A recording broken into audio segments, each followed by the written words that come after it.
तो देखो हम लोगों ने लास्ट क्लास तक इलेक्ट्रॉन्स प्रोटॉन न्यूट्रॉन्स कैलकुलेट करना सीख लिया था। मैंने आपको एक डीपीपी दी थी, आओ उसके आंसर डिस्कस कर लेते हैं फटाफट से, फिर आगे बढ़ेंगे। करें शुरू। फर्स्ट का answer B Bombay, second D Delhi,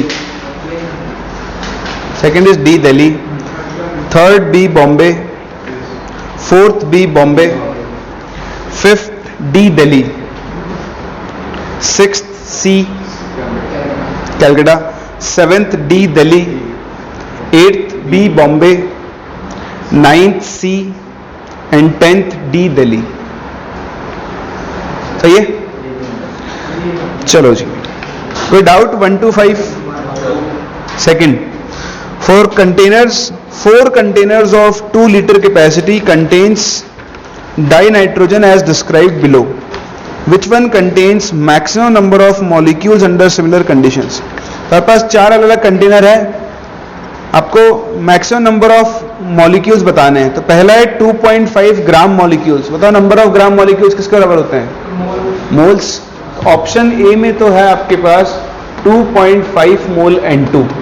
तो अगर आपको नंबर ऑफ मॉलिक्यूल्स निकालने हैं तो N2 Na कर दो, ठीक है। सेकेंड है 4 ग्राम एटम ऑफ नाइट्रोजन। बताओ 4 ग्राम एटम का नाइट्रोजन का मतलब क्या हुआ? 4 मोल एटम्स ऑफ नाइट्रोजन। ध्यान देना इस चीज के ऊपर, 4 ग्राम एटम्स है ना, तो नंबर ऑफ एटम्स ही तो बता रहा था आपको। तो ये 4 मोल एटम्स ऑफ नाइट्रोजन होंगे, मतलब आपके पास 4 Na एटम्स ऑफ नाइट्रोजन होंगे। इसका मतलब 2 Na क्या होंगे? N2 मॉलिक्यूल्स। सही है? Option number C 3.01 into 10 to the power 24 nitrogen atoms हैं। इसको डिवाइड कर दो Na 6.02 into 10 to the power 23 से, तो 5 Na, सॉरी आपको मिल गए। इतना भी क्यों करते हैं, छोड़ो ना, ऐसे लिख लो। देखो मैं इसको ध्यान से देखो आप, तो इस वैल्यू को मैं 5 Na लिख सकता हूं। तो ये 5 Na नाइट्रोजन एटम्स हैं। बताओ 5 Na नाइट्रोजन एटम्स का मतलब कितना हो गया? 2.8 Na 2.5 Na नाइट्रोजन मॉलिक्यूल्स लिख सकता हूं। Last case 84 gram nitrogen, 84 divided by nitrogen का मोलर मास होता है 28 है। हाँ, डाई नाइट्रोजन N2 हुई ना, मतलब तो डिवाइड बाय 28 कर दिया, 3 टाइम्स गया 3 मोल। बताओ 3 मोल का मतलब कितना हो गया? 3 Na नाइट्रोजन मॉलिक्यूल्स। देखो 2.5 2.5 2 सबसे ज्यादा कहां पर आ रहा है? ऑप्शन नंबर डी में। कर लोगे? आपका आंसर बी आ रहा था ना, तो आपने 4 ग्राम एटम नाइट्रोजन को 4 मोल N2 मान लिया होगा इसलिए। हाँ जी बोलो, कुछ कह रहे थे?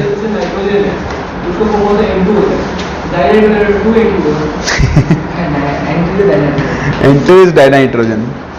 डाई मतलब 2, नाइट्रोजन खाली नाइट्रोजन N भी तो बोल सकते हो आप, डाइऑक्सीजन भी बोलते हैं कई। प्रॉपर इज डाइऑक्सीजन, चलते फिरते फॉर्म में ऑक्सीजन बोल देते। अप टू 10th और भी डाउट?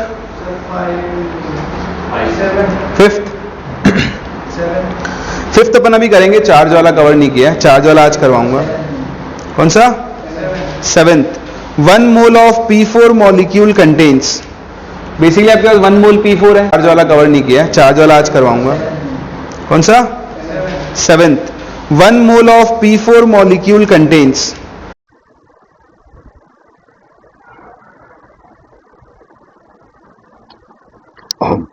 मेरे पास डीपीपी नहीं है, तो मैं जो बोल रहा था नोट कर रहा हूँ। पिछले क्वेश्चन नोट कर चुका था, सच रिकॉर्डिंग मैं कुछ और कर रहा था तो मैंने डिलीट कर दिया। मैं दोबारा रिकॉर्ड कर रहा हूँ, बस सब कुछ पहले से नोट है, ये वाले नोट कर रहा हूँ। बेसिकली आपके पास 1 मोल P4 है, तो 1 मोल P4 में देखो Na तो होंगे P4 मॉलिक्यूल्स। अगर आपको एटम्स निकालना है तो 1 में 4 है, इतने में कितने होंगे? 4 Na फॉस्फोरस एटम्स। और क्या इलेक्ट्रॉन निकालने हैं क्या? बस मॉलिक्यूल्स और एटम्स पूछ रहा है तो कर लो। 1 मॉलिक्यूल ये तो गलत है, 4 मॉलिक्यूल्स ये भी गलत है। सी एटम्स कितने होंगे? 4 into 6.023, जबकि इसने 1/4 दिया हुआ है, तो एक ही ऑप्शन बचता है डी 4 इंटू ये करोगे तो 24.088 इन 10⁻23 एटम्स हैं। आसान है। और अप टू 10th 8th का नन ऑफ दीज क्यों होगा? कहाँ है नन ऑफ दीज? 8th का आंसर बी है, बॉम्बे।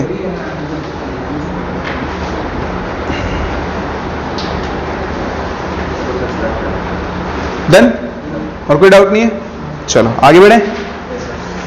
तो देखो लास्ट क्लास हम लोगों ने बात की थी कि कैसे हम एक गिवन मॉलिक्यूल के अंदर नंबर ऑफ इलेक्ट्रॉन्स, प्रोटॉन्स और न्यूट्रॉन्स कैलकुलेट करते हैं। ठीक है, आज हम लोग बढ़ते हैं आगे और बात करते हैं कुछ और टाइप और वैरायटी ऑफ क्वेश्चंस की इसी के ऊपर। ठीक है, फिर हम अपने बेसिक मोल के कैलकुलेशन को खत्म करेंगे और आगे मूव करेंगे।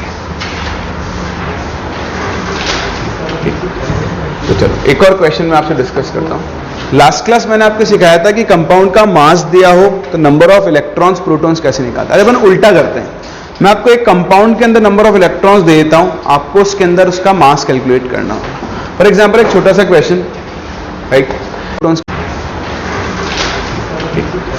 तो चलो एक और क्वेश्चन मैं आपसे डिस्कस करता हूं। लास्ट क्लास मैंने आपको सिखाया था कि कंपाउंड का मास दिया हो तो नंबर ऑफ इलेक्ट्रॉन्स, प्रोटॉन्स कैसे निकालते हैं। अरे अपन उल्टा करते हैं, मैं आपको एक कंपाउंड के अंदर नंबर ऑफ इलेक्ट्रॉन्स दे देता हूं, आपको उसके अंदर उसका मास कैलकुलेट करना होगा। फॉर एग्जांपल एक छोटा सा क्वेश्चन, राइट।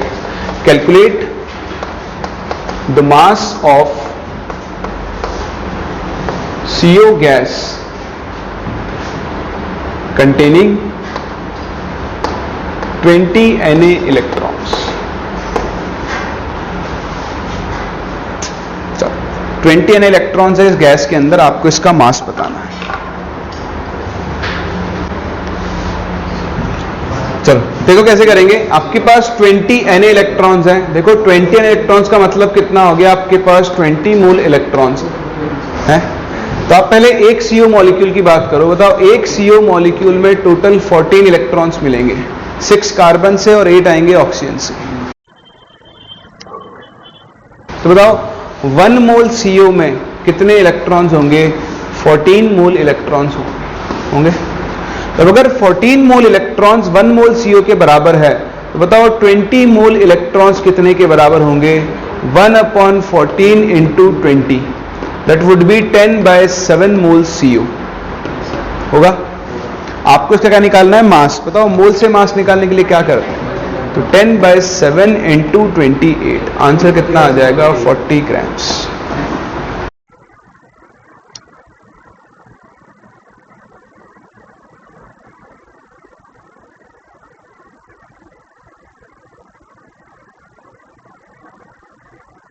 में कितने इलेक्ट्रॉन्स होंगे? 14 मोल इलेक्ट्रॉन्स होंगे। तो अगर 14 मोल इलेक्ट्रॉन्स 1 मोल CO के बराबर है तो बताओ 20 मोल इलेक्ट्रॉन्स कितने के बराबर होंगे? 1/14 into 20, that would be 10/7 mole CO होगा। आपको इसका क्या निकालना है? मास। बताओ मोल से मास निकालने के लिए क्या करते हैं? तो 10/7 इंटू 28, आंसर कितना आ जाएगा? 40 ग्राम्स। सिंपल था, फिर भी गलत आंसर आया। सही है? मतलब कुछ लोगों का गलत आया ना, इसलिए। बताओ कर लोगे ऐसे क्वेश्चंस? आगे बढ़ूं या और क्वेश्चन करना है ऐसा? चलो एक क्वेश्चन और कर लेते हैं छोटा सा, है ना। इन पर ना छोटे छोटे क्वेश्चंस ही बनते हैं। देखो question is this, calculate the number of neutrons in 54 ml water at 273 Kelvin and 180, या ऐसा कहते हैं 27 डिग्री सेल्सियस देता हूं एंड 180।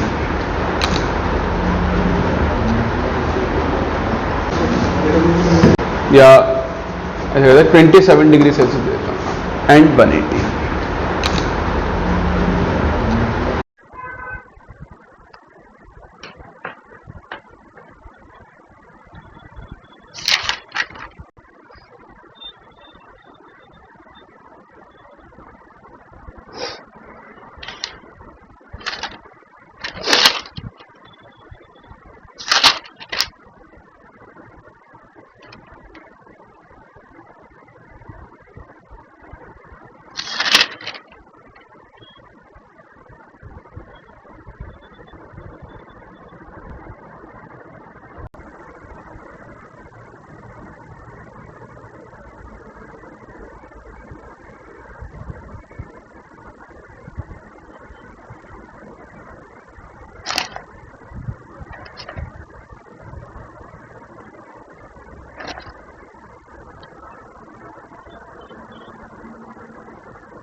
देखो इस क्वेश्चन में जिसने पीवी इक्वल टू एनआरटी लगा दिया वो तो गया, ठीक है, और लगाया हुआ है दिख रहा है मेरे को, लगाया हाँ, आपने लगाया, अच्छा चलो गलती से भी देखो 27 डिग्री सेल्सियस पे वाटर क्या होता है, लिक्विड। अगर ये टेम्परेचर 127 डिग्री सेल्सियस होता तो वाटर का बॉइलिंग पॉइंट कितना होता है, 100 डिग्री सेल्सियस। तो अगर टेम्परेचर 100 से ज्यादा है तो फिर वाटर गैसियस फॉर्म में होगा, तब कुछ नहीं दिया तो हम उसके ऊपर पी इक्वल टू एनआरटी लगा सकते हैं। लेकिन अभी टेम्परेचर 27 है और 27 पर वाटर की फिजिकल स्टेट क्या होगी, लिक्विड। तो गलती से भी इस पर पी इक्वल टू एनआरटी मत लगाना, बात नंबर 1। बात नंबर 2, मैंने आपको सिखाया था, बताओ वाटर की डेंसिटी कितनी होती है, 1 ग्राम पर ml। वॉल्यूम इंटू डेंसिटी से आप क्या निकाल सकते हो, मास ऑफ वाटर कैलकुलेट कर सकते हो। बताओ कितना आएगा, तो 54 into 1 that is 54 grams. Mass of water से मोल्स ऑफ वाटर निकाल लो तो 54 अपॉन 18 कितना आ गया, 3 मोल। अब आपको निकालने न्यूट्रॉन्स, तो आप एक H2O मॉलिक्यूल की बात करो तो देखो हाइड्रोजन होता है 1H1, बताओ हाइड्रोजन में न्यूट्रॉन्स कितने, 0।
ऑक्सीजन कितना होता है 8 और 16, उसमें कितने न्यूट्रॉन्स 8, तो 0 प्लस 8 इसके एक मॉलिक्यूल में 8 न्यूट्रॉन्स होंगे। तो बताओ इसके एक मोल में कितने न्यूट्रॉन्स होंगे, 8 मोल न्यूट्रॉन्स होंगे। अगर 1 मोल में 8 मोल न्यूट्रॉन्स हैं तो बताओ 3 मोल H2O में कितने न्यूट्रॉन्स होंगे, 24 मोल न्यूट्रॉन्स होंगे। और 24 मोल न्यूट्रॉन्स का मतलब कितना हो गया, 24 Na। कर सकते हो। तो इस तरह से आपको देखो छोटे छोटे क्वेश्चंस हैं।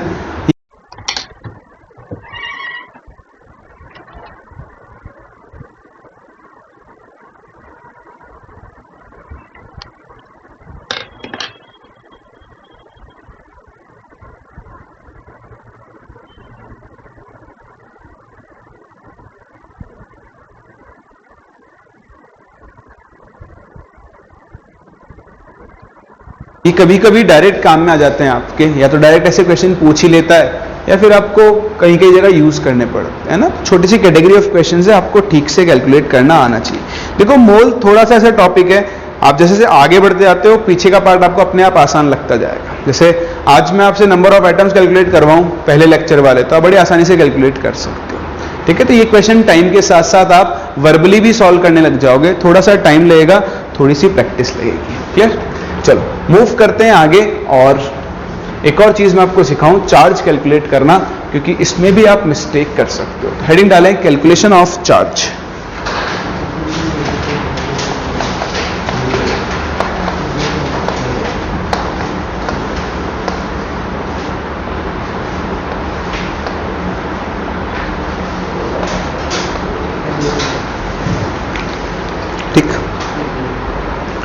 हिसाब से कहूं कि आपके पास जैसे आयन है ये O2 माइनस, इसको हम ऑक्साइड आयन बोलते हैं।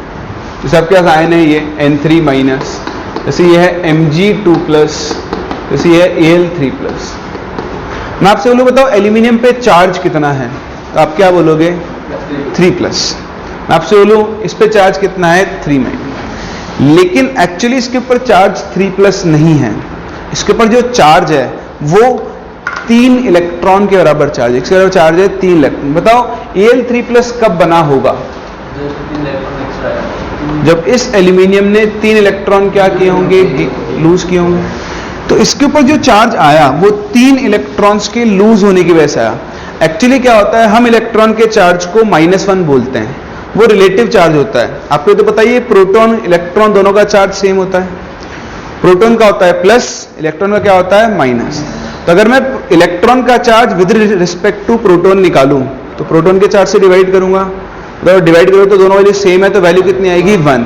तो रिलेटिव चार्ज इलेक्ट्रॉन का तो कितना हो गया -1 और प्रोटॉन का कितना हो गया +1। लेकिन अगर आप एक्चुअल चार्ज की बात करो तो Al3 प्लस का मतलब क्या है, अगर मैं बोलूं कि इसके ऊपर चार्ज बताओ तो आप बोलोगे इसके ऊपर 3 इलेक्ट्रॉन के बराबर चार्ज होगा।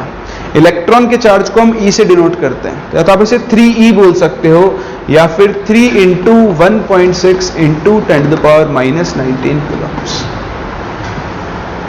बात समझ रहे हो? अब बताओ मैग्नीशियम पे कितना चार्ज होगा 2e, 2 इलेक्ट्रॉन के बराबर। बताओ इस पे चार्ज कितना होगा 3e, अगेन 3 इलेक्ट्रॉन के बराबर। हम मैग्नीट्यूड ऑफ चार्ज की बात कर रहे हैं, बताओ इस पे चार्ज कितना होगा 2। तो कभी किसी क्वेश्चन में किसी स्पीसी पे चार्ज पूछ ले तो आपको अपना आंसर इस तरह से कॉलम के अंदर देना है, कर सकते हो। तो देखो इसी के ऊपर एक छोटा सा क्वेश्चन करते हैं। जैसे मैं आपसे कहूं कि एक छोटा सा question, calculate the charge on 9.5 gram PO4 3-। 9.5 gram PO4 3- पे आपको चार्ज बताना है, बताओ कितना होगा, फटाफट से बताओ, वर्बली बताओ। आप अपना आंसर E के टर्म्स में दे सकते हो, E मतलब इलेक्ट्रॉन का चार्ज, फिर इसको लास्ट में बदल लेंगे अपन।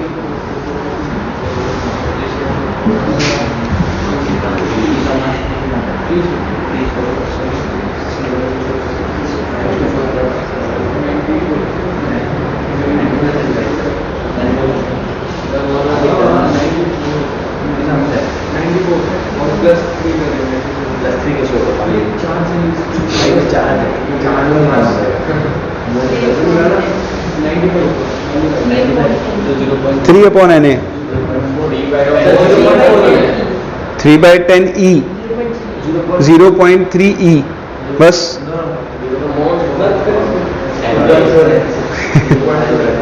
लगाओ दिमाग लगाओ, 2.4 NA 1.2 NA NaE 1.2E NA हाँ 0.3E × NA। बहुत आसान है, देखो 9.5 ग्राम इसका मोलर मास निकालोगे 95 आएगा। तो सबसे पहले इसके मोल्स निकाल लो, तो 9.5 अपॉन 95 इसके कितने मोल हो गए 0.1 मोल आपके पास हो गया PO4 3-। और समझ में आ रहा है? अब इसके मोल से क्या आप इसके नंबर ऑफ आयंस निकाल सकते हो, इनटू Na कर दो तो आपके पास 0.1 Na PO4 3- आयंस हो जाएगा। सही है। अब आप देखो एक आयन को, बताओ अगर मैं आपसे एक PO4 3- आयन की बात करूं, बताओ इसके ऊपर कितना चार्ज होता है 3E। तो अगर एक आयन पे इतना होता है तो बताओ 0.1 Na पर कितना होगा, 0.1 Na into 3E, that is 0.3 E Na। अगर आपको एक्चुअल वैल्यू बतानी है तो 0.3 बताओ, Na की वैल्यू, E की वैल्यू कितनी 1.6 10⁻19 और Na की वैल्यू कितनी हो जाएगी 6.023 इंटू 10⁻23। इस वैल्यू को आप कैलकुलेट कर लो, आपको अपना आंसर मिल जाएगा। कर सकते हो।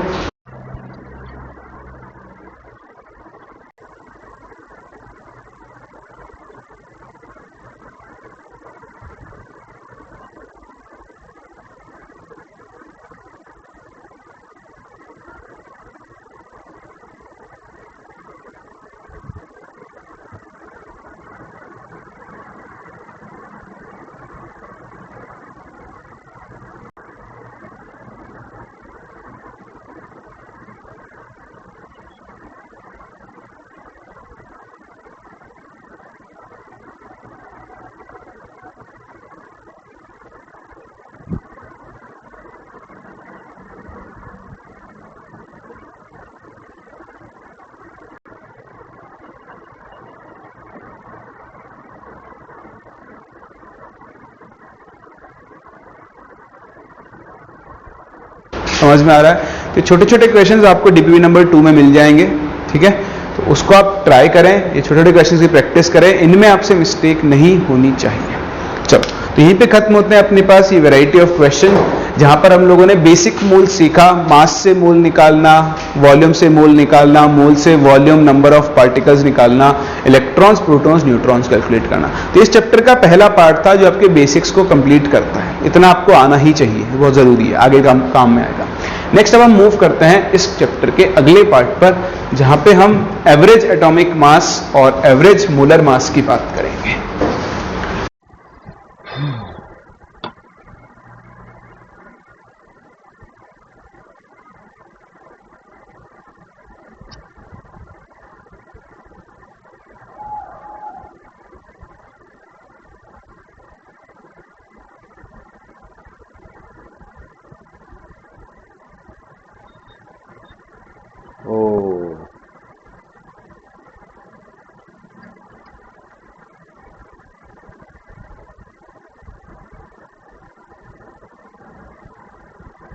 कॉपी करने के बाद अब आप नेक्स्ट हेडिंग डालें। पहले तो हम डिफाइन करेंगे एक कुछ term, mole percent and mass percent for a mixture. देखो टॉपिक नहीं है, दो टर्म्स हम यूज करते हैं, इसलिए उनको सिखा रहा हूं मैं आपको। सपोज आपके पास एक मिक्सचर है, इस मिक्सचर के अंदर दो चीजें हैं, एक ए और एक बी। मान लो इनके मासेस पता है आपको, ए का मास है WA और बी का मास है WB। ऐसे आपको मोल्स पता है, ए के मोल्स हैं NA और बी के मोल्स हैं NB। ठीक है, तो आपको आता है पहले से, मुझे बताने की जरूरत नहीं। तो अगर मैं आपसे पूछूं इस मिक्सचर में मास परसेंट ऑफ ए कितना होगा, तो आप कैसे निकालोगे? क्या लिखोगे? Mass of A upon total mass into क्या हो जाएगा 100। तो अगर आप मास परसेंट ऑफ बी निकालोगे तो क्या हो जाएगा, mass of B upon total mass into 100। ऐसे ही आपको यहां पर मोल परसेंट भी निकालना पड़ सकता है। तो आप मोल परसेंट कैसे निकालोगे? वो क्या हो जाएगा, moles of A upon total moles Na plus NB into क्या बोल सकते हो 100। बोले यहां तक समझ में आ रहा है? कई बार आपको यहां पर एक टर्म यूज करना पड़ता है, मोल फ्रैक्शन। मोल फ्रैक्शन क्या होता है?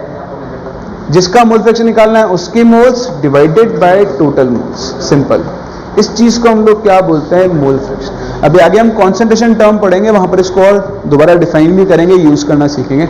लेकिन आप देख सकते हो, अगर आपको किसी का मोल परसेंट पता है, उसको 100 से डिवाइड कर दो तो आपको क्या मिल जाएगा, उसका मोल फ्रैक्शन मिल जाएगा। सही है? ये टर्म्स आसान है, ये टर्म्स आपको खुद ही पता है, याद रखने का तो कुछ है ही नहीं। तो इन टर्म्स को हम आगे यूज करेंगे। कैसे यूज करेंगे, बस इसीलिए मैंने आपको यहाँ पे समझा दिए। ये दो टर्म्स हैं, ये आपको आने चाहिए। चलो, नेक्स्ट हम बात करते हैं एक सबसे इंपॉर्टेंट टर्म की, that is average atomic mass. और इससे भी ज़्यादा इंपॉर्टेंट टर्म इसके बाद पढ़ेंगे, वो आपका बेस क्रिएट करेगा ये वाला टर्म, उसको पढ़ने के लिए। ठीक है, देखो एवरेज एटॉमिक मास क्या होता है। दुनिया में क्या होता है, कई एलिमेंट्स होते हैं जो अपने आइसोटोप्स की फॉर्म में एग्जिस्ट करते हैं। जैसे आपसे बात करूं कार्बन, कार्बन के C12 इसका आइसोटोप होता है, C13 होता है, C14, ये 3 आइसोटोप्स होते हैं मेन कार्बन के। क्या? हाँ, क्लोरीन भी होता है। तो दुनिया में जितना भी कार्बन एग्जिस्ट करता है, जितना भी कार्बन, उसका ऑलमोस्ट 99.1% के आसपास कौन सा होता है, C12। बाकी कुछ 0.0 मान लो, इसको मान लेते हैं 5% होगा ये, और जो रेस्ट बचा वो सब होगा ये, कितना बचा, 0.85। ठीक है, तो इस तरह से इनका डिस्ट्रीब्यूशन है। तो दुनिया में जितना भी कार्बन एग्जिस्ट करता है उसका 99.1% ये है, तो इसको हम बोलते हैं इसकी परसेंटेज अबंडेंस। क्या बोलते हैं, परसेंटेज अबंडेंस। तो देखो C12 की परसेंटेज अबंडेंस कितनी है, 99.1, C13 की कितनी है, 0.05, और बताओ C14 की कितनी है, 0.85। समझ में आता है। ऐसे हम क्लोरीन की बात करें, क्लोरीन के भी 2 आइसोटोप होते हैं, एक होता है Cl35 और एक होता है Cl37। दुनिया में जितना भी क्लोरीन एग्जिस्ट करता है उसका ऑलमोस्ट 75% पार्ट कौन कॉन्स्टिट्यूट करता है, Cl35, और बाकी का अप्रोक्सीमेटली 25% कौन कॉन्स्टिट्यूट करता है, Cl37। बताओ Cl35 की परसेंटेज अबंडेंस कितनी है, 75। बताओ Cl37 की कितनी है, 25। अब अगर मुझे इस क्लोरीन का एटॉमिक मास निकालना है तो देखो मुझे इसका कंट्रीब्यूशन भी कंसीडर करना होगा और इसका कंट्रीब्यूशन भी कंसीडर करना होगा। तो हम दोनों के कंट्रीब्यूशन को कंसीडर करके उसका क्या निकाल लेते हैं, एवरेज। लेकिन एवरेज नॉर्मल वैसे निकालते a+b/2 से, थोड़ा अलग तरीके से निकालते हैं। कैसे निकालते हैं देखो, उसको समझने की कोशिश करते हैं। उसके लिए मैं जनरल फॉर्म बना रहा हूं, फिर उसको हम यहां यूज कर लेंगे। तो सपोज आपके पास एक एलिमेंट है ZXA, इसके 2 आइसोटोप्स हैं। बताओ आइसोटोप्स क्या होते हैं, ZXM बोल लेते हैं। आइसोटोप्स वो होते हैं जिनका एटॉमिक नंबर क्या होता है, सेम, लेकिन मास नंबर क्या होता है, डिफरेंट। तो ZXM1 और ये क्या बनेगा, बताओ ZXM2। एक चीज, एक एलिमेंट का मास नंबर उसके एटॉमिक मास के बराबर ही होता है। जैसे ऑक्सीजन का मास नंबर कितना होता है, 16, तो ऑक्सीजन का एटॉमिक मास भी कितना है, 16। ऑक्सीजन का मोलर मास भी कितना है, 16 ग्राम्स। सही है ना। चलो, तो अब आप क्या करो, या तो आप इनकी परसेंटेज अबंडेंस लिख लो, क्या बोल लेते हैं। आइसोटोप्स वो होते हैं जिनका एटॉमिक नंबर क्या होता है, सेम, लेकिन मास नंबर क्या होता है, डिफरेंट। तो ZXM1 और ये क्या बनेगा, बताओ ZXM2। एक चीज, एक एलिमेंट का मास नंबर उसके एटॉमिक मास के बराबर ही होता है। जैसे ऑक्सीजन का मास नंबर कितना होता है, 16, तो ऑक्सीजन का एटॉमिक मास भी कितना है, 16। ऑक्सीजन का मोलर मास भी कितना है, 16 ग्राम्स। सही है ना। चलो, तो अब आप क्या करो, या तो आप इनकी परसेंटेज अबंडेंस लिख लो। क्या लिख लोगे, परसेंटेज अबंडेंस, या फिर हम इसको मोल परसेंट की तरह ट्रीट करेंगे। इसकी तरह ट्रीट करेंगे, मोल परसेंट या मोल्स की तरह। तो मान लो इसके मोल्स हैं A, ये इसकी परसेंटेज अबंडेंस है A, और इसके मोल्स हैं B, और इसकी परसेंटेज अबंडेंस कितनी हो गई, B। ठीक है, तो इनको आप मोल्स की तरह ट्रीट करो। बताओ क्या आप इनके मोल्स से इनका मास निकाल सकते हो। बताओ मोल्स से मास निकालने के लिए क्या करते हैं, इनटू मोलर मास।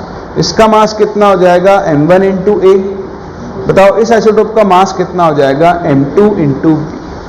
बोलो यहां तक कोई डाउट है। अब हम इसका एवरेज एटॉमिक मास कैसे निकालेंगे, तो देखो मैं उसके लिए एक फॉर्मूला बनाता हूं। आप ध्यान देना, यही फॉर्मूला हम दोबारा बनाएंगे। तो पहली बार सीख रहे हैं, दूसरी बार अप्लाई करेंगे। बताओ एक सिंगल सब्सटेंस के लिए, फॉर अ सिंगल सब्सटेंस, अगर मैं नंबर ऑफ मोल्स कैलकुलेट करने चलूं तो नंबर ऑफ मोल्स का फॉर्मूला क्या होता है, उस सब्सटेंस का mass, mass of substance divided by उसका मोलर मास। सही है। अगर मैं यहां से इसका मोलर मास निकालने चलूं,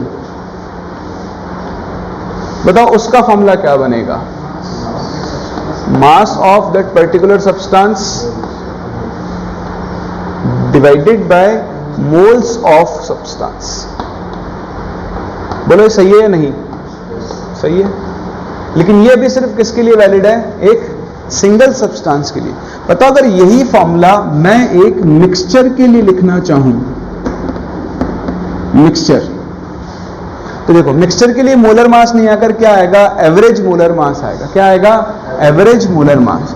तो मिक्सचर के लिए मोलर मास या क्या मिलेगा आपको, एवरेज मोलर मास, जिसे आप मोलर मास ऑफ मिक्सचर भी बोल सकते हो चाहो तो। तो देखो जब सिंगल सब्सटेंस था तो सिंगल सब्सटेंस का मोलर मास आ रहा था, जब मिक्सचर है तो आपको मिक्सचर का मोलर मास मिलेगा। सही है, this should be equal to, बताओ यहां किसका मास काम में आना चाहिए। ये फॉर्मूला क्या बन जाएगा, अब देखो जब सिंगल सब्सटेंस था तो हमने बोला मास of substance upon moles of substance. जब आप मिक्सचर के लिए बात कर रहे हो तो बताओ मास भी किसका यूज करोगे, तो फॉर्मूला क्या बनेगा, मास of mixture divided by total moles of mixture. ठीक है, यहां पर भी टोटल टर्म ऐड कर देना। तो देखो किसी भी मिक्सचर के लिए एवरेज एटॉमिक मास या एवरेज मोलर मास का फॉर्मूला क्या बन जाएगा, W total upon N total, that is total mass of mixture divided by total moles of mixture. बोलो बनेगा नहीं बनेगा, बनेगा। तो इसी फॉर्मूले को आप यहां अप्लाई करो। ये रहा इसका मास, ये रहा इसका मास, ये रहे इसके मोल्स, ये रहे इसके मोल्स। तो अगर मैं फॉर्मूले में वैल्यू रख दूं तो यहां से एवरेज एटॉमिक मास का फॉर्मूला क्या बनेगा, M1A प्लस M2B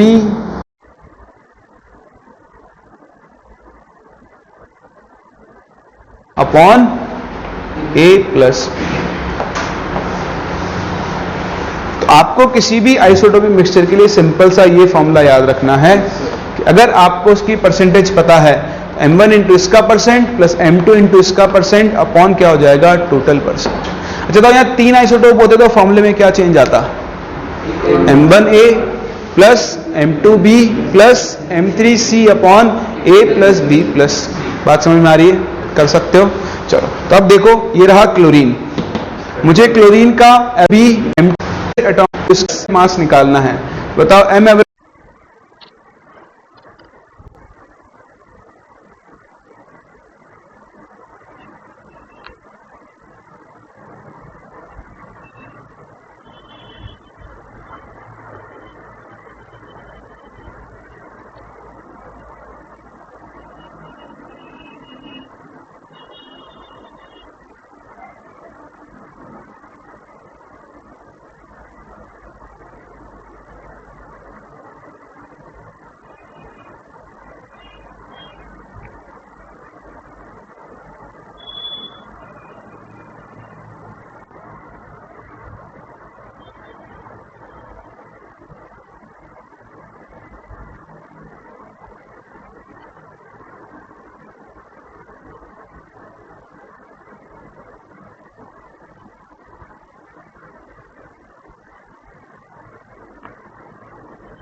एवरेज कैसे निकालूंगा, M1 इंटू A, तो 35 इंटू 70 क्लोरीन, M1A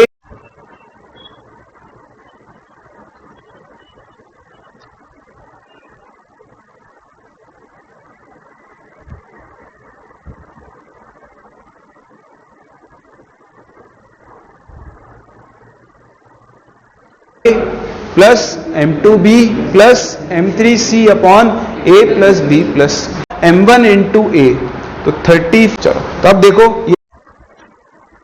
ये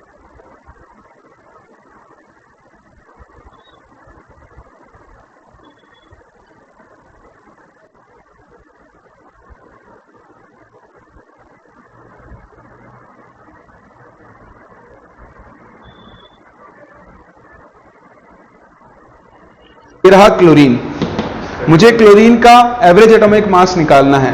बताओ m एवरेज कैसे निकालूंगा, m1 इंटू ए, तो 35 into 75 plus m2 into B 37 into 25 divided by a plus B कितना हो जाएगा 100। वैल्यू आप कैलकुलेट करोगे कितनी आ जाएगी 35.5। तो यहां से एक थ्योरेटिकल क्वेश्चन बनता है कि अगर कभी भी किसी एलिमेंट का एटॉमिक मास फ्रैक्शनल मिल रहा है, इसका मतलब वो किसकी फॉर्म में एग्जिस्ट कर रहा होगा, अपने आइसोटोप्स की फॉर्म में एग्जिस्ट कर रहा होगा। तो यहां पर आप एक स्टेटमेंट भी लिख देना, ये तो हटा रहा हूं मैं, तो समझाने के लिए था आपके। तो आप यहां पर लिखोगे if atomic mass of an element is fractional, it will be, it may exist as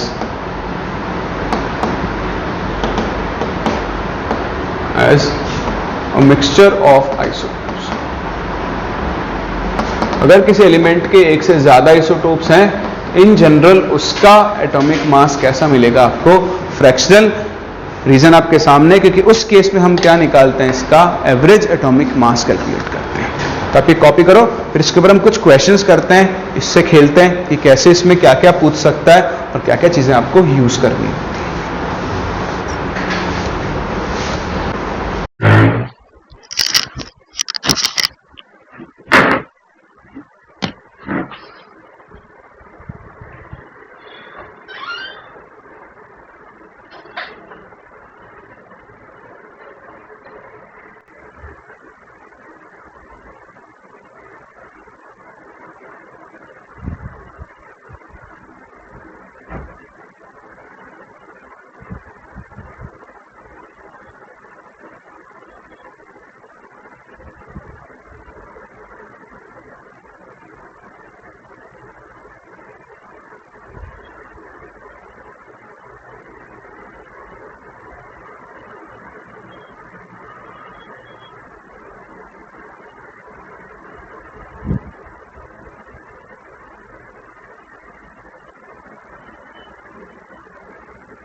तो देखो एक छोटा सा क्वेश्चन, इस फॉर्मूले के वेरिएशन सिखा रहा हूं मैं आपको।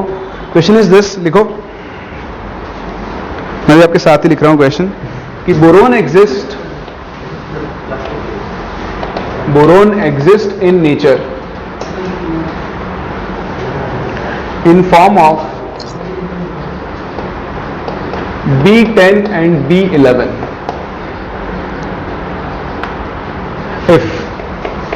If atomic mass of boron is 10.8 AMU, then the mole percent of B10 and B11 in the mixture will be.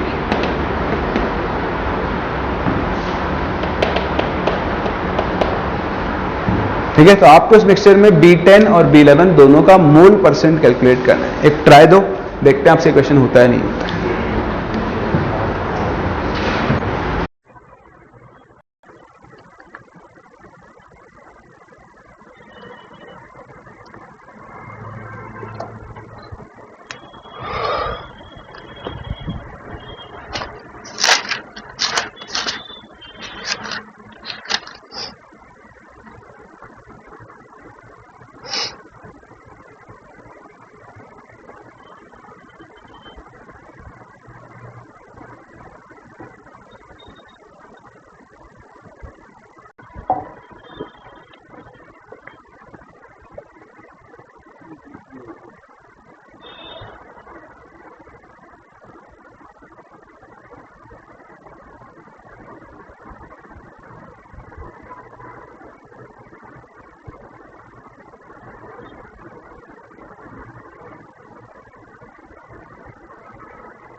देखो, आसान सा क्वेश्चन है, बट आपको शायद मेथड ही नहीं पता, अभी इसलिए नहीं हुआ होगा आपसे. आई थिंक मुझे याद है 80% और 20% आंसर आएगा इसका. B11 आएगा 80% और B10 आएगा 20%. देखो क्या करना है, बहुत आसान होता है. ये आपसे कह रहा है कि बोरोन है और बोरोन का एटॉमिक मास है 10.8 AMU. ठीक है, बोरोन दो आइसोटोप्स की फॉर्म में एग्जिस्ट कर रहा है, एक B10 और एक क्या होगा आपका B11. सही है, तो अगर आपको कभी परसेंटेज निकालना हो तो बहुत आसान होता है. एक के मोल परसेंट को मान लो x, तो सभी जानते हैं, तो दूसरा कितना हो जाएगा अपने आप ही 100 माइनस x, क्योंकि हम परसेंटेज की बात कर रहे हैं तो ऑब्वियसली टोटल परसेंट को हम कितना मान सकते हैं 100. बस हो गया. मोल परसेंट को ही मोल्स मान लो. बताओ m एवरेज का फॉर्मूला क्या होता है, m1 इंटू ए. m1 इंटू ए कितना हो गया 10 into x plus m2 into B 11 into 100 minus x upon total moles कितने हो जाएंगे 100.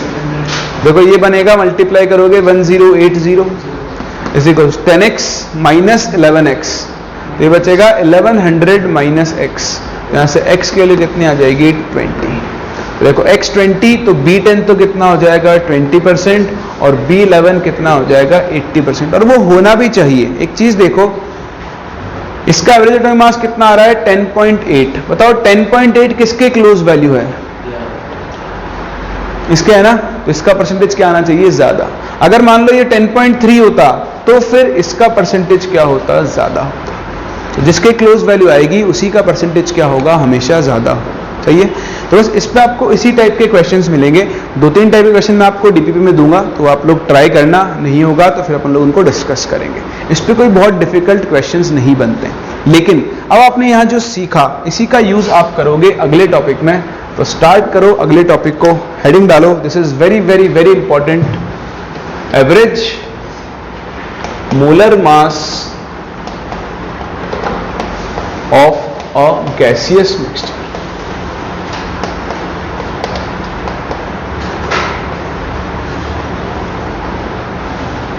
ये टॉपिक आप आज पढ़ोगे. आज के बाद केमिकल इक्विलिब्रियम, गैसियस स्टेट, इन 2 चैप्टर्स के अंदर तो ये काम आता ही आता है.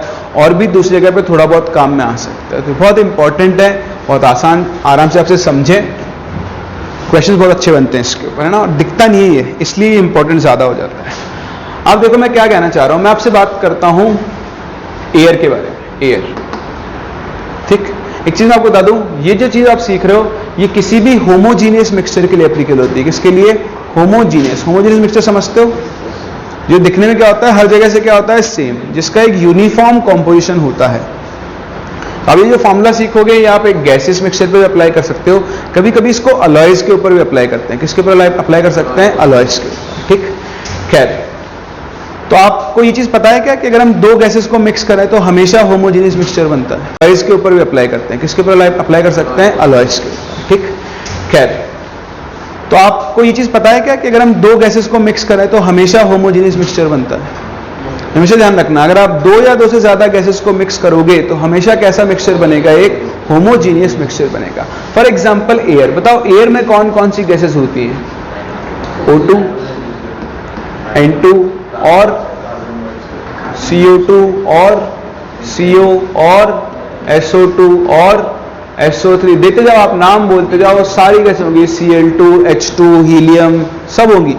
होती है नहीं होती है? एयर एक मिक्सचर है। अच्छा बताओ, अगर मैं एयर का मोलर मास लिखना चाहूं तो बताओ क्या वो O2 के मोलर मास के बराबर होगा? हाँ या ना में जवाब दो। नहीं। क्या वो N2 के मोलर मास के बराबर होगा? क्या वो CO2 के मोलर मास के बराबर होगा? नहीं। किसके बराबर होगा? हाँ, आपको क्या करना पड़ेगा? सबका कंट्रीब्यूशन निकालना पड़ेगा। इसके मोलर मास में इसका, इसका, इसका, इसका, इन सबका कंट्रीब्यूशन निकाल के जब आप उसकी एवरेज वैल्यू निकालोगे तो उसे हम क्या बोलेंगे? एयर का एवरेज मोलर मास बोलेंगे। बात समझ में आ रही है? तो सबसे पहले तो ये सीखो कि क्या जरूरत पड़ी है एवरेज मोलर मास को डिफाइन करने की। तो देखो, एयर जो है वो खुद एक सिंगल सब्सटेंस की तरह काम करती है।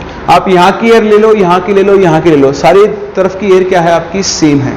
तो एयर खुद एक सिंगल सब्सटेंस की तरह काम करती है।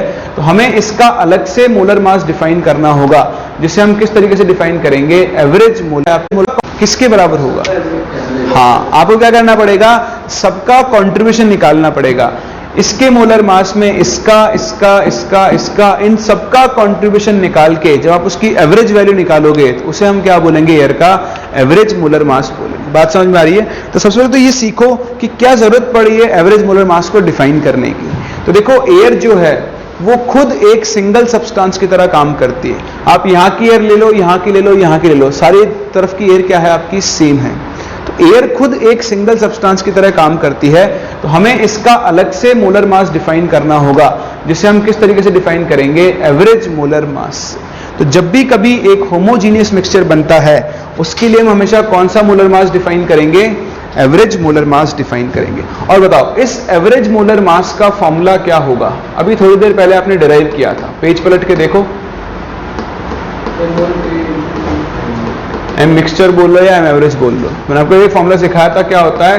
टोटल मास ऑफ मिक्सचर, सीखा था ना, डिवाइडेड बाय क्या होगा बताओ? Total moles of mixture.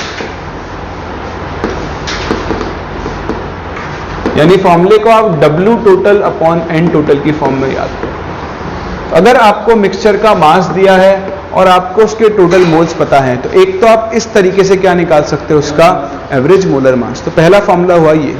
दूसरा फॉर्मूला कुछ आप ऐसे भी कर सकते हो। सपोज आपके पास एक गैसियस मिक्सचर है, उस गैसियस मिक्सचर में सपोज अभी दो गैसेस है, गैस 1 और गैस 2, ठीक है। मुझे इन दोनों गैसेस का मोलर मास पता है। इसका मोलर मास है M1, इसका मोलर मास है M2। मान लो इन गैसेस के मोल्स हैं N1 एंड N2 रेस्पेक्टिवली। इसके मोल्स N1, इसके मोल्स N2, सही है। बताओ, ये रहा इनका मोल्स, ये है इनका मोलर मास। बताओ, क्या आप मोल्स और मोलर मास से इन गैसेस के मास निकाल सकते हो? बताओ, इस गैस का मास कितना होगा? M1 N1। बताओ, इस गैस का मास कितना होगा? M2 N2 होगा। तो अगर आपको दोनों के मास मोल्स पता है, आप यहां से M मिक्सचर का यानी M एवरेज का एक और फॉर्मूला बना सकते हो। टोटल मास, बताओ टोटल मास कितना होगा? M1 N1 plus M2 N2 upon total moles कितने होंगे? N1 प्लस, देखो सेम फॉर्मूला आ गया। पहले क्या पढ़ा था आपने, m1a plus m2b upon a plus B. वहां पर भी a और b क्या थे, मोल्स। यहां पर a और b की जगह क्या आ चुका है आपका, n1 n2 आ चुका है। तो अब अगर आपके पास कोई भी गैसियस मिक्सचर है और आपको उसका मोलर मास कैलकुलेट करना है, एवरेज मोलर मास, तो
फॉर्मूला क्या बनेगा, m1n1 plus m2n2 upon n1 plus n2। बताओ यहाँ तीन गैसेस होती तो m1n1 m2n2 plus m3n3 upon n1 plus n2 plus हो सकता था।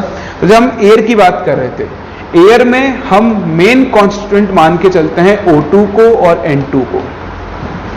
जैसे कि आप जानते हो ऑलमोस्ट 80% क्या होगी, नाइट्रोजन, अगर हम इन दोनों की बात करें, और 20% क्या होगी आपकी ऑक्सीजन। तो अगर आप यहां से average molar mass of air निकालो तो बताओ क्या बनेगा, m1n1 तो 32 इंटू इसका मोल परसेंट कितना हो गया 20, है ना, plus m2n2 28 into 80 divided by क्या लिख सकते हो आप 100। कैलकुलेट करोगे वैल्यू आपको मिल जाएगी 28.8 ग्राम पर मोल। इस तरह से आप किसी भी गैसेस मिक्सचर का क्या निकाल सकते हो, एवरेज मोलर।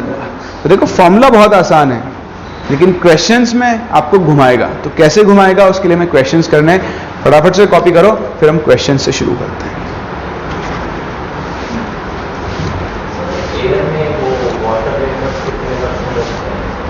कितने परसेंट होते हैं वो आप डायरेक्ट नहीं बता सकते कि एयर में कितना परसेंट वाटर वेपर, क्या, हाँ सबसे ज़्यादा नाइट्रोजन होता है 78%, उसके बाद ऑक्सीजन होता है 21%, फिर बाकी जो 1% बची वो बाकी सारी गैसेज होती है। एयर में कितना मॉइस्चर होता है वो हम ह्यूमिडिटी से बताते हैं। तो अपन अभी अपन ने माना है सिर्फ N2 और O2 है।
एग्जैक्ट निकालोगे तो आपको सबका कॉम्पोजिशन देना होगा, उसके बाद ही अपन बात कर सकते हैं। हो गया? करें क्वेश्चन से शुरू? चलो, सबसे पहले आपके लिए एक बहुत सिंपल सा क्वेश्चन, इसमें फॉर्मूला यूज करना है। What you have to do is you have to calculate average molar mass of mixture containing SO2 and O2 in 2:1 mole ratio। चलो फटाफट से कैलकुलेट करो और वैल्यू बताओ।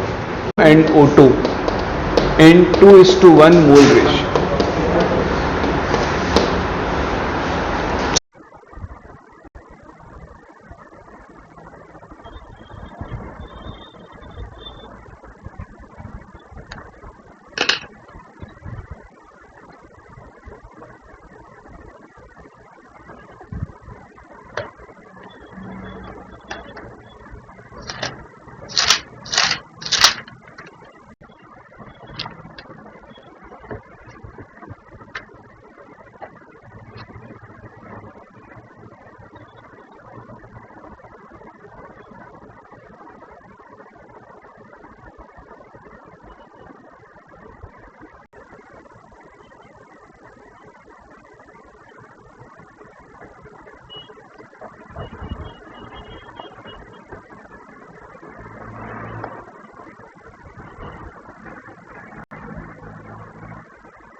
चलो फटाफट से कैलकुलेट करो और वैल्यू बताओ।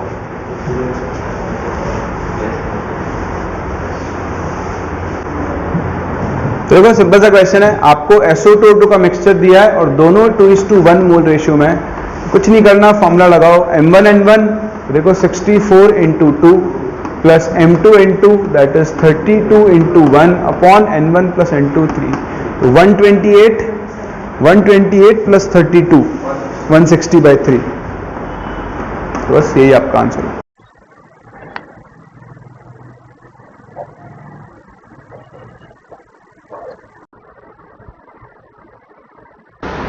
चलो अगला question, calculate M average of a mixture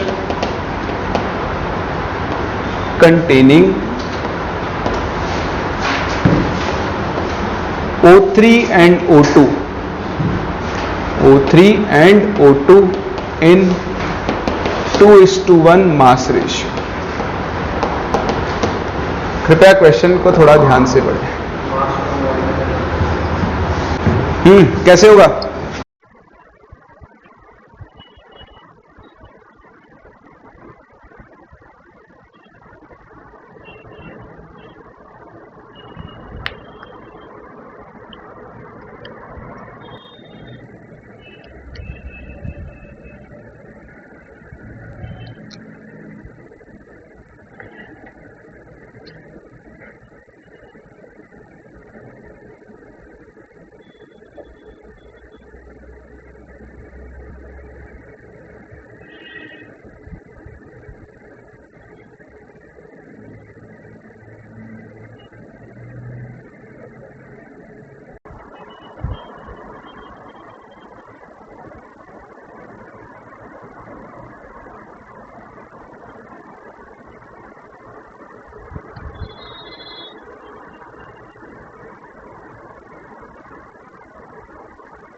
into कर देंगे।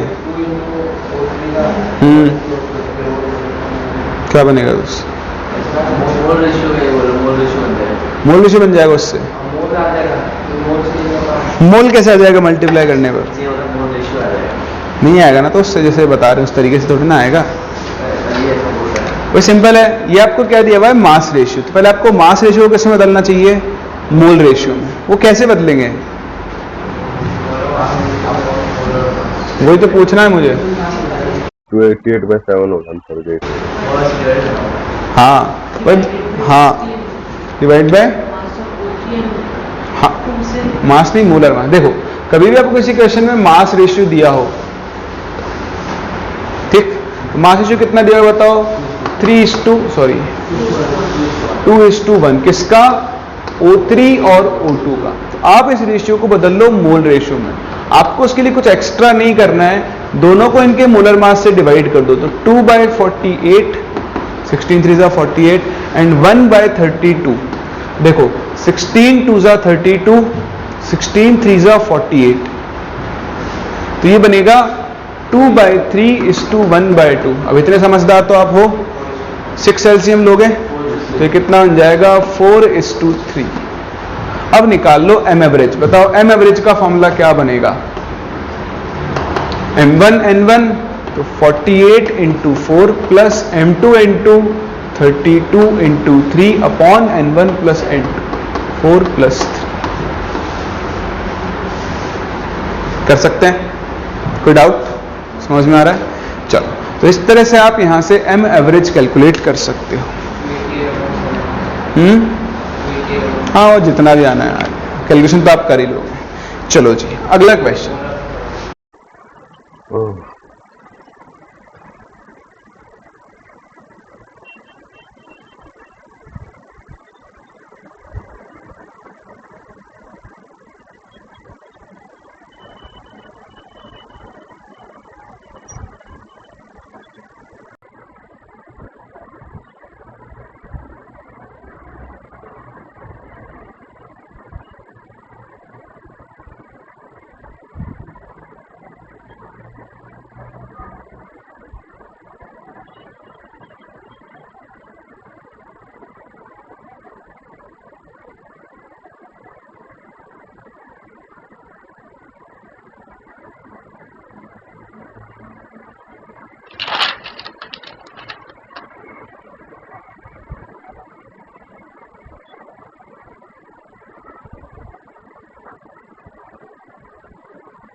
क्या कह रहे हो?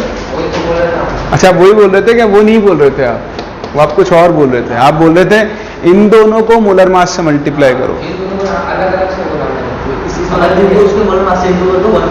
आपने ये तो बोला था कि 2 को मल्टीप्लाई कर दो 48 से और 1 को मल्टीप्लाई कर दो 32 से, तो गए ना आप तो खड्डे में।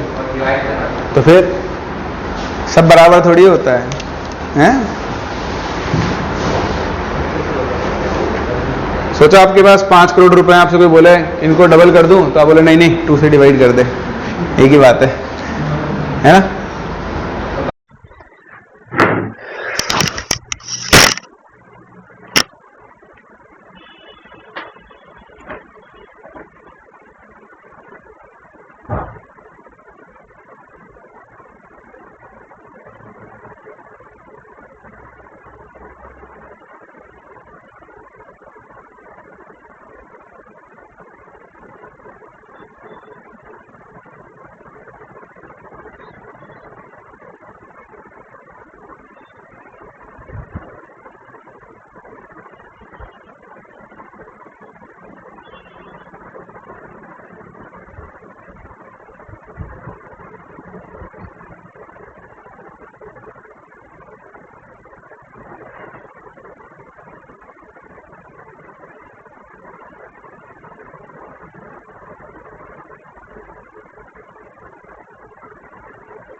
ऐसा थोड़ी होता है, एक ही बार होगा वो तो।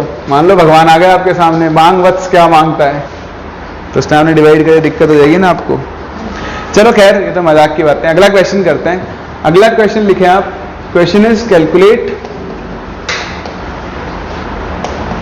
The composition. यहां से आप एक बहुत काम की चीज सीखोगे, उसको आप एज ए टूल याद रखना। Calculate the composition of a gaseous mixture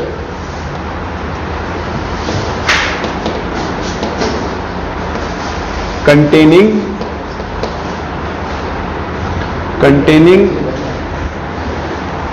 O2 and NO2 होना चाहिए।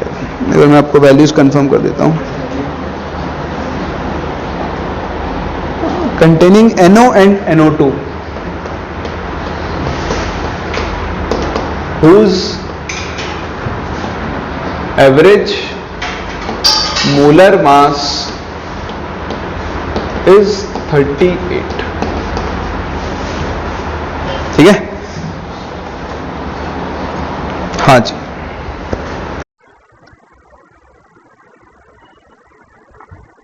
ये आपको सॉल्व करना है, दिमाग लगाएं। आपने इससे पहले क्वेश्चन किया था और एटॉमिक मास में वहां मोल परसेंट निकालना था। कंपोजिशन का मतलब है आपको मोल परसेंट निकालना है दोनों का, कि दोनों का कितना मोल परसेंट होगा। कंपोजिशन में मोल परसेंट भी आ सकता है, मास परसेंट भी आ सकता है। अभी कुछ नहीं बोला है तो हम मोलर कंपोजिशन की बात कर रहे हैं। आप चाहो तो लिख दो ऊपर, कैलकुलेट द मोलर कंपोजिशन। अगर उसको मास परसेंट पूछना है तो आपको अलग से बताएगा कि मास परसेंट निकालो। ठीक है, तो आप अभी मोल परसेंट निकालो पहले, फिर मैं आपको उससे मास परसेंट भी निकालना सिखाऊंगा। क्या एटॉमिक मास? हाँ 14 होता है।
तो आने वालों का आंसर आ गया है 1:4। क्या मोल रेशियो?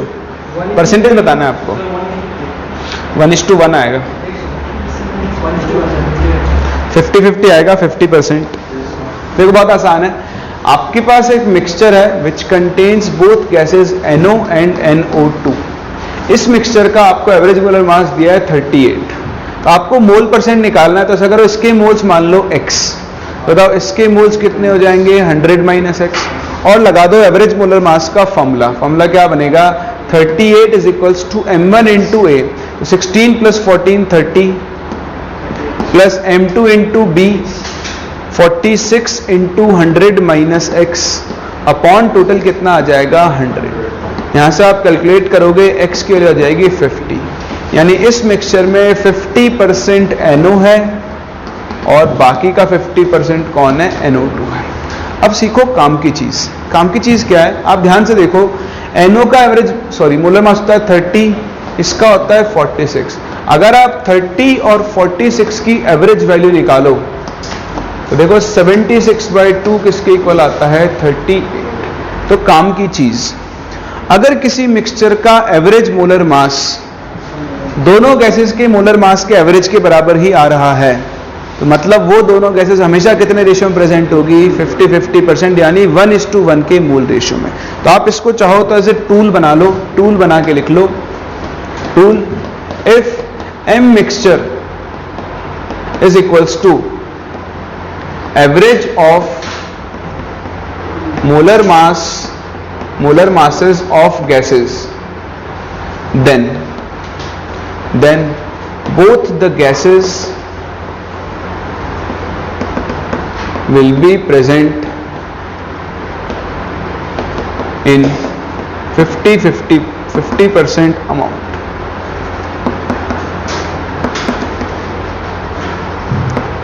By moles, या फिर आप इसे 1:1 मोल रेशियो भी बोल सकते हैं। तो कई बार क्या होता है, जितनी देर में आप कैलकुलेट करोगे, अगर आपको ये चीज दिख गई मान लो किसी क्वेश्चन में, तो आप फटाफट से उस क्वेश्चन को क्या कर सकते हो, सॉल्व कर सकते हो। तो कई बार क्या होता है, जितनी देर में आप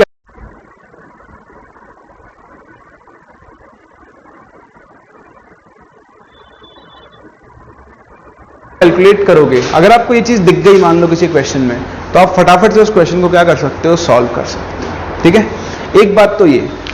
दूसरा देखो, अभी तो आपसे मोल परसेंट पूछा है, कई बार वो आपसे मास परसेंट पूछता है। तो कई लोग मास परसेंट का डायरेक्ट एक फॉर्मूला लिखवाते हैं। मैं फॉर्मूला यूज नहीं करता हूं, मैं मिनिमम फॉर्मूले पे चलता हूं। ठीक है, कि आपको फॉर्मूले सबसे कम याद रखने पड़े। आप तो खुद से कन्वर्ट करो। आप देखो, ये आपके पास मिक्सचर था NO और NO2 का, आपको इनके मोल परसेंट पता है, तो मोल परसेंट मान लेता हूं टोटल मोल्स 100 थे। तो बताओ इसके मोल्स कितने हो गए, 50। इसके मोल्स भी कितने हो गए, 50। या आप रेशियो में खेल लो, 1:1 में खेल लो, इसका 1 मोल और इसका भी 1 मोल कर सकता हूं ना, रेशियो में ले लो, जैसे आपकी इच्छा हो कर लेना, कोई फर्क नहीं पड़ेगा। अब बताओ, क्या आप इसके मोल से इसका मास निकाल सकते हो, कितना, 1 × मोलर मास 30 ग्राम। क्या आप इसका मास निकाल सकते हो, 46 ग्राम। हो गया। अब बताओ किसका मास परसेंट निकालना है, NO का निकालना है। लो NO का निकाल देते हैं। बताओ NO का मास परसेंट कैसे निकालेंगे, NO का mass upon total mass into 100। समझ में आ रहा है। तो पहले मोल परसेंट निकाल लो, मोल परसेंट से आप डायरेक्ट क्या निकाल सकते हो, मास परसेंट निकाल सकते हो। या फिर एक और तरीका होता है मास परसेंट निकालने का, वो मैं आपको क्वेश्चन के थ्रू करवाता हूं। तो आओ एक और क्वेश्चन करते हैं इसी के ऊपर और देखते हैं आप मास परसेंट कैसे कैलकुलेट कर सकते हो।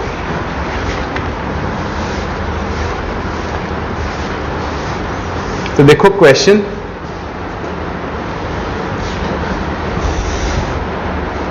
ये आज का अपना लास्ट क्वेश्चन है। पहले आपको ये यूज करना सीखो, फिर नेक्स्ट क्लास इसकी और वैरायटीज कवर करो। Question is calculate the mass of, sorry mass नहीं, mass percent of each gas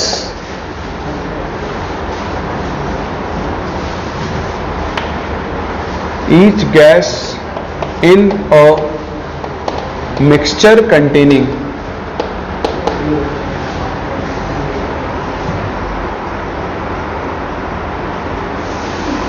SO2 and O2 having M average is equals to,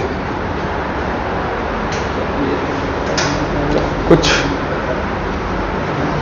50 ले लेते हैं। M average is equals to 50। इसमें आपको क्या करना है, दोनों गैसेस का मास परसेंट निकालना है। ठीक है, तो सबसे पहले आप ये चेक कर लो, क्या इस गैसीय मिक्सचर का एवरेज मोलर मास इनके एवरेज के बराबर आ रहा है क्या। ये होता है 64, ये होता है 32 डिवाइड बाय 32, 90/2 कितना होता है 49, है ना। नहीं आ रहा ना एवरेज, तो इक्वल एवरेज तो नहीं आ रहा, तो फिर अपन 50-50 तो बोल ही नहीं सकते। सही ना मेरी कैलकुलेशन, आसपास तो होगा पर एग्जैक्ट 50 नहीं है, तो अपन वैसे बात ही नहीं करेंगे। अब आप क्या करो, आपको मिक्सचर का एवरेज मोलर मास पता है 50। ठीक, तो आप क्या कर लो, इसमें दो गैस हैं, एक SO2 है और एक कौन है, O2 है। एक तरीका तो क्या है कि आप पहले इनके मोल परसेंट निकालो। मोल परसेंट दोनों के मोल्स आएंगे, जैसे हमने वहां किया था। मोल्स को मोलर मास से मल्टीप्लाई करोगे, मास आएगा, और फिर आप उससे क्या निकाल सकते हो, मास परसेंट। या एक और छोटा सा तरीका, आप मान लो let total mass be 100 gram. Mixture का टोटल मास 100 ग्राम मान लेता हूं, क्योंकि मुझे परसेंटेज निकालना है। मान लो इसका मास है x ग्राम, तो बताओ इसका मास कितना होगा, 100 माइनस x ग्राम होगा। सही है। अब आप क्या करो, या तो फॉर्मूला लगा लो M1N1 plus M2N2 upon N1 plus N2। या फिर मैंने आपको शुरू में एक फॉर्मूला सिखाया था, याद हो तो, W total upon N total, total mass of mixture upon total moles of mixture. तो देखो एवरेज मोलर मास कितना दिया हुआ है आपको 50, बताओ टोटल मास कितना माना आपने 100 डिवाइड बाय टोटल मोल्स क्या होंगे इसके मोल्स, तो इसके मोल्स हो गए x अपॉन 64 प्लस बताओ इसके मोल्स कितने हो गए 100 माइनस x अपॉन 32। तो यहां से आपको डायरेक्टली क्या मिल जाएगा x, कर सकते हो, थोड़ा सा कैलकुलेटिव है लेकिन डायरेक्ट आंसर मिलेगा। या फिर नॉर्मल तरीके से कर लो, पहले मोल परसेंट से दोनों के मोल्स निकाल लो, मोल्स इंटू इसका मोलर मास इसका मास, मोल्स इंटू मोलर मास इसका मास, जिसका मास परसेंट निकालना है उसका mass divide by total mass into 100। समझ रहे हो बात को? तो दोनों में से किसी मेथड से कर लो, आंसर आपको क्या मिलने वाला है सेम। तो आप चाहो तो इसे कैटेगराइज कर सकते हो, कभी भी आपको मास परसेंट निकालना हो तो आप ये फॉर्मूला यूज करो W total upon N total, थोड़ा जल्दी आंसर आएगा। कैलकुलेशन तो होगी इसमें। अगर आपको मोल परसेंट निकालना हो तो M1N1 plus M2N2 upon N1 plus N2 से कैलकुलेट कर सकते हैं। बोलो कर लोगे? ठीक। तो बाकी काम आपको अपनी DPP नंबर 2 से करना है, जो आपको मिल जाएगी भी, ठीक है। उसके अंदर क्वेश्चंस होंगे सारी वैरायटीज के, आप उनको ट्राई करें। नेक्स्ट क्लास हम उनको डिस्कस करेंगे और फिर यहाँ से आगे कंटिन्यू